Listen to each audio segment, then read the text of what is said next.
Listen to the vibes. Well, hello, everyone. Welcome to another episode of Listen to the Vibes. I have here Mr. Ryan Brookhart, and he is a freelance graphic designer working in television, movies, digital entertainment. And do you also direct? I do.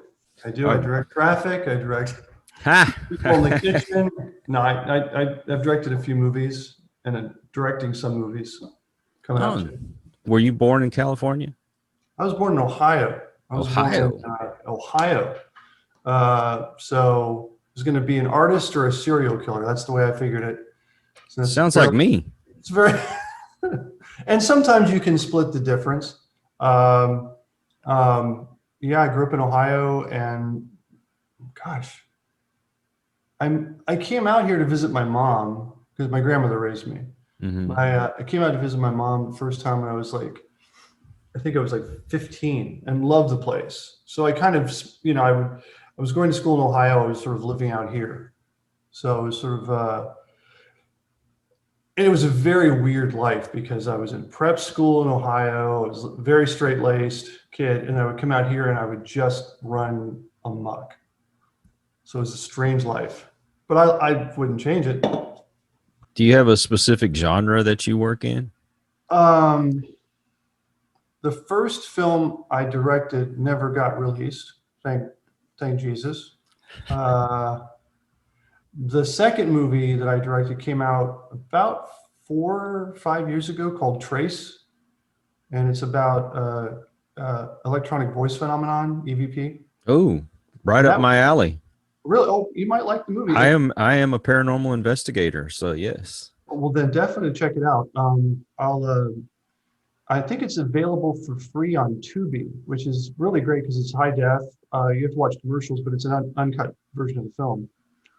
But yeah, I did Trace, and then we were in production on.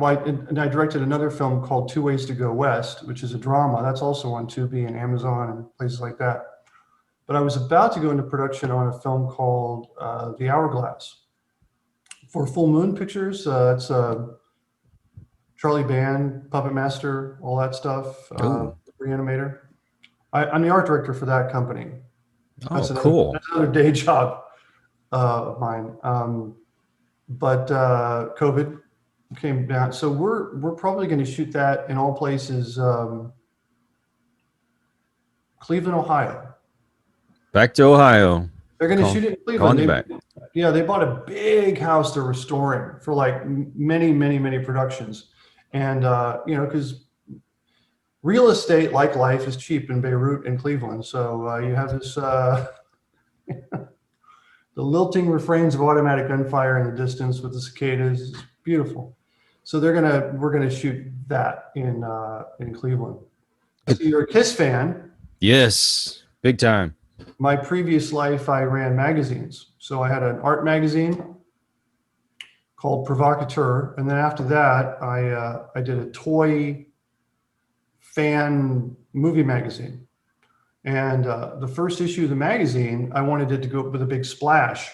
This is sort of a non sequitur, but I was like, we were talking before the show started. Yeah. And I was like, well, what's the biggest thing that we could do to open up a toy magazine? And Todd McFarlane, who does Spawn and a lot of things, he was coming out with a line of Kiss action figures, which you probably have. Right up on my wall.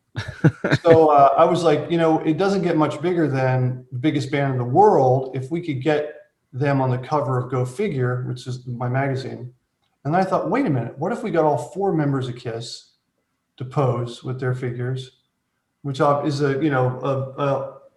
kind of a throwback to the 4 album covers that they did in late 70s, early 80s? It was late 70s. Late 70s. So somebody got a hold of somebody, and I got a call one day and said, hello. Hi, who's this? This is Gene Simmons. Hello, this is Ryan. Hello, hi, Mr. Simmons. You can call me Gene. So what do you want to do? Well, we would love to take. So I sent my whole proposal and what I wanted to do, and I thought it'll never happen. And he made it happen. So he flew a photographer of mine out to, I don't remember where, and presented them with their action figures. And we have, so in the first issue of the magazine, there's 4 covers, one with Gene, one with Chris, the original members. And that's what started Go Figure magazine. Wow. Yeah, he was such a neat guy, or is such a neat guy. He invited me to the Spawn premiere. He was like, "Are you going to the Spawn? Are you going to the Spawn premiere?" I'm like, "Oh, I don't know." And so he said, "Well, the limo will pick you up outside." So I sat with Gene Simmons and his little son at that time in the Chinese theater watching the Spawn movie. Oh man. And he was just so, out of the, without the camera, right? He's just this really smart, very quiet, thoughtful guy. Which of course I think a lot of Kiss fans know this is true, but it's just interesting to be really close to it and go, wow, he really is just a really nice, charismatic dude. I can plug 2 things. So one of the things is there's a really great article about the Phantom of the Park in the latest issue of Delirium magazine, which I did the cover for. Nice. And there's a really, really definitive article. So this issue is just hitting newsstands. There you go. Oh, and I just got the mock-up box of the stash box for Full Moon I designed, which pops open and it includes all the Evil Bong movies, plus lots of space for pot paraphernalia and all sorts of illustrations I did for the movies. That's a seller right there. All you gotta do is mention you can stash your pot in there. Exactly. And on the bottom is a Ouija board. It's like a prop in the movie. There you go. There's 2 things. But the Phantom of the Park is a pretty good article. You mentioned that you wanted to be an artist when you were a kid. For those out there that are wanting to get into the business, how exactly were you able to get in? It's a great question. Well, the really, I guess, the kind of like linear answer to the question is I was always artistically inclined, which almost sounds like a euphemism, but it probably is. And so I was always drawing. And when you're very young, you don't have a lot of people criticizing or just encouraging you. We all have, I think all kids have a creative bent. It's just how because we don't have the language, right? So we're just going to be creative. We're going to be creative with our play. We're going to be creative with how we imagine things. So it's just a creative thing. If we nurture that in kids at an early age, it will, blossom in sometimes unexpected places. So as a kid, my grandmother was a music teacher. She raised me. I was very creative. I had kind of a rough childhood, and that's how my grandmother came to raise me.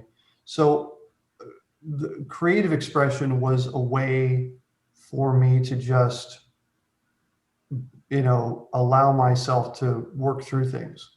And drawing was a natural outlet for me.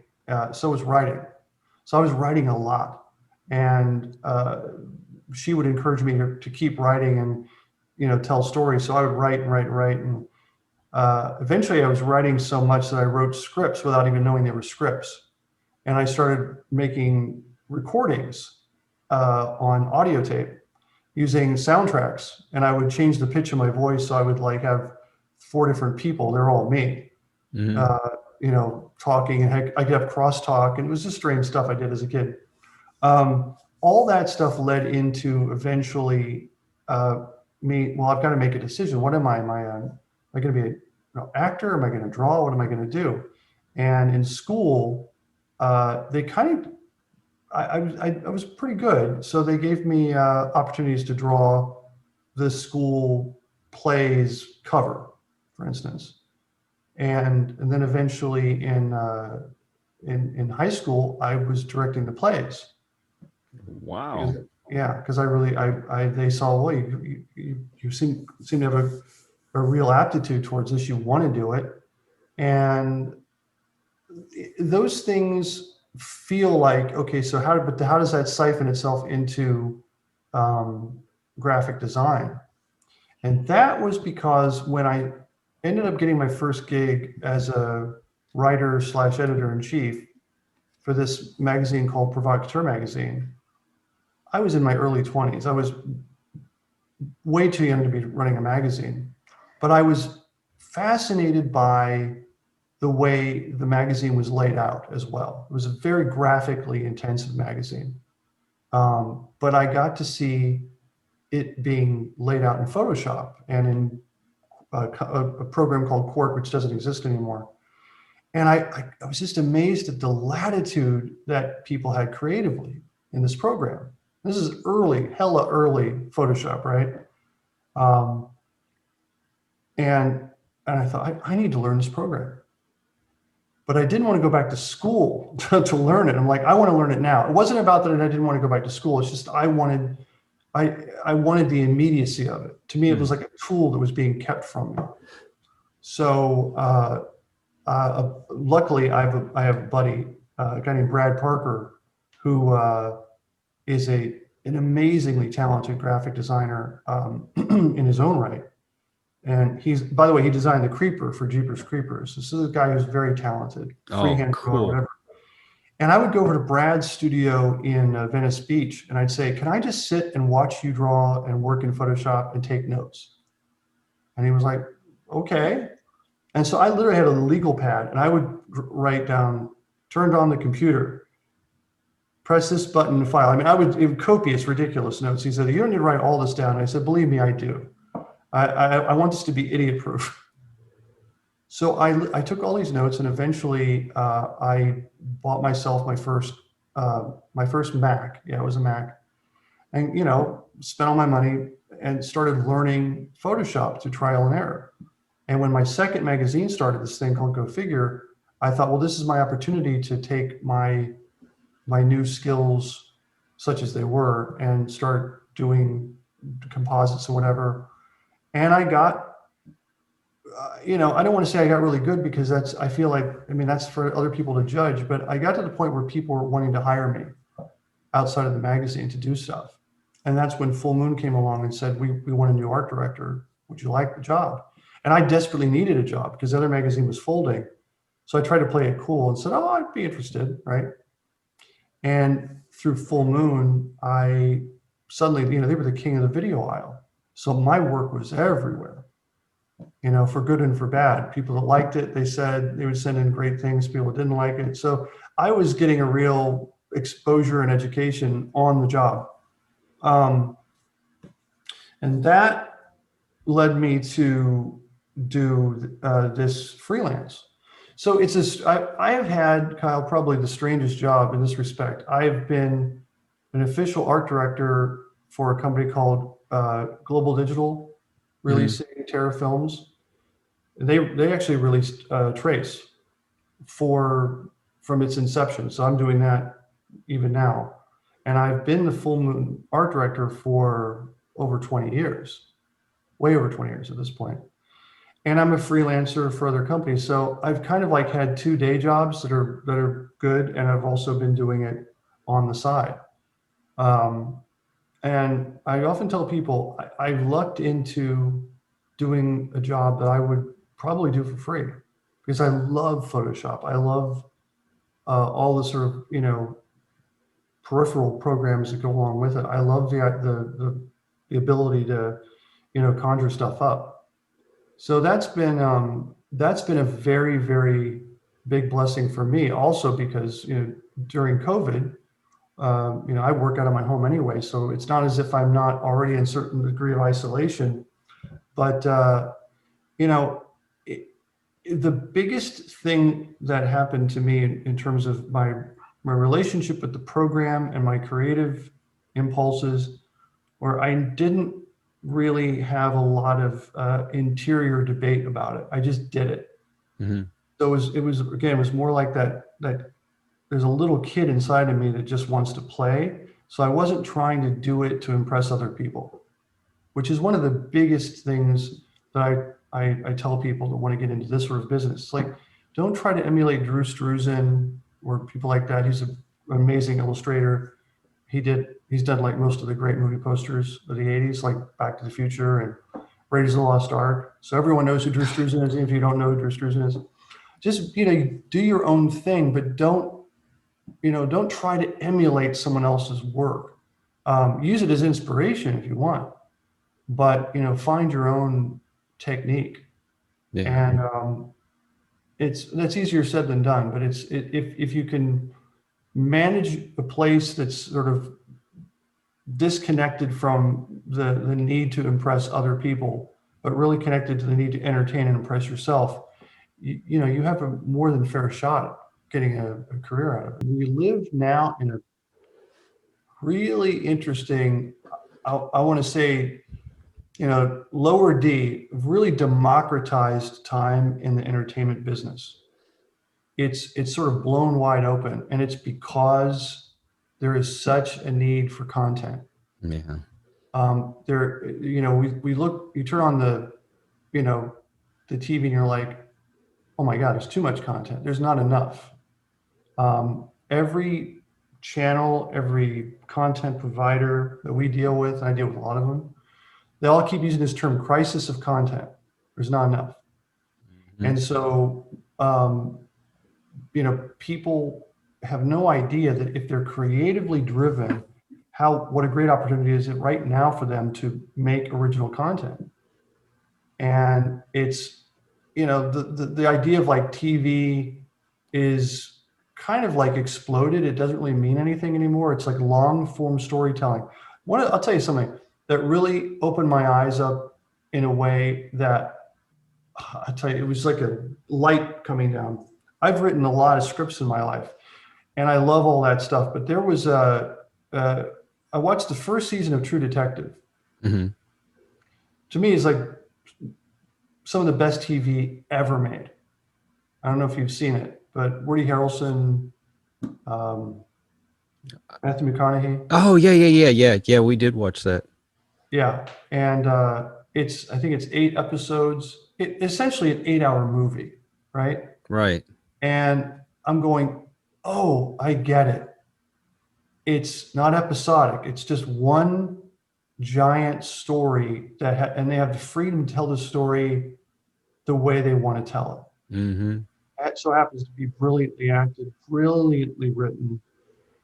But I thought, oh, this is the time is now for some of the stuff that I've been writing. It's like, it's long form storytelling. That's all it is. And boy, I tell you, if you have that creative drive, this is the time to do that. I did what I did up to a certain point as a graphic designer, and then I just remember one day I'd written this short story. It was many years ago, and I'm hanging around with some buddies of mine, and they're film students, right? In the building I live in now. And I went next door, and they're smoking some pot, and they're just hanging out, and they've got all this film equipment sitting there. And I said, "Hey, what are you guys doing?" And they're like, "Oh, yeah, we got to send the film equipment back next week, but we've got it for another week." And I mean, we're talking about some really nice equipment. I said, "Let's make a movie." And they're like, "Okay." And it was just like that, dude. It was I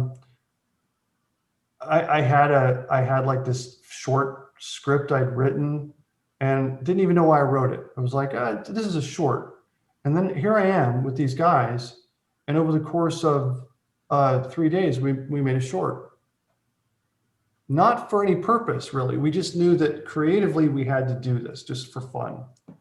And that short became a pitch that got my first big feature made. Really? So think about that. That was all about people just jumping in their sandbox and playing. And, when you're doing that, it's almost like, well, I mean, Austin. So you've been to some clubs where you see musicians jamming with each other.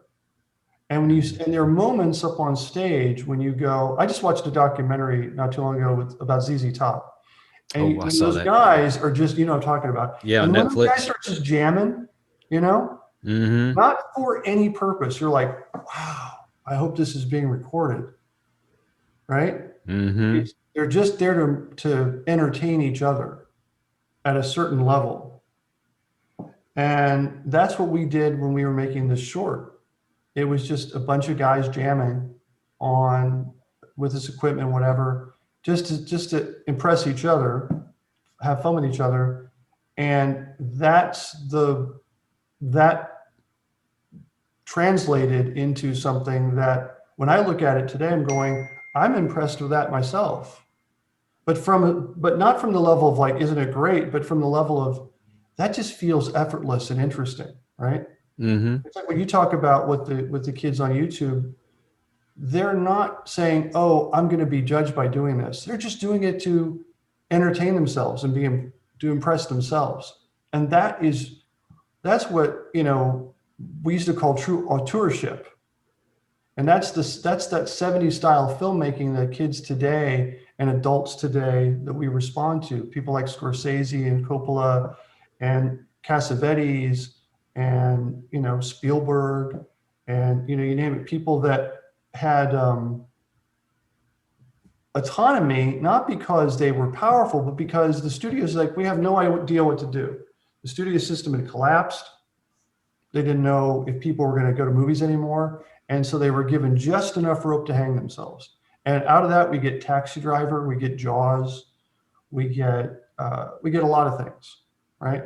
People say, well, Apocalypse Now is a big budget film. Yeah, it was a big budget film, but it was an independent film. It was made by one studio, right? And then, of course, Coppola had to sell his vineyards to finish it because it was like way over budget. But people look at stuff like that and say, why aren't studios making films like that anymore? Well, studios never made those films. Those were independent features made by auteurs. If you're doing something creative, and worthwhile, it may happen very quickly because all those stars are aligned. But it may take a little time. Crafting something and making it unique and beautiful isn't a precious activity. It can be a very messy activity, and there's nothing wrong with that. But don't say that it should be delivered in the same way that we get our Amazon packages. It should be delivered when it's ready. And again, that goes back to the thing about being in the moment, being present, is that time tends to just sort of have no meaning when you're in your creative space. And if people are really being creative, they will deliver. We want to thank you, Mr. Brookhart, for being on our show and bringing your wisdom and inspirational story. I hope it motivates somebody out there to pursue your dream. Thank you. It was my honor. We will talk to you again soon. Thank y'all for joining in with us as well, and we'll catch you on the next one. We hope you enjoyed this episode of Listen to the Vibes. You can catch us on Buzzsprout or wherever you listen to your favorite podcasts, and on YouTube. Follow us on Facebook at The Vibes Broadcast Network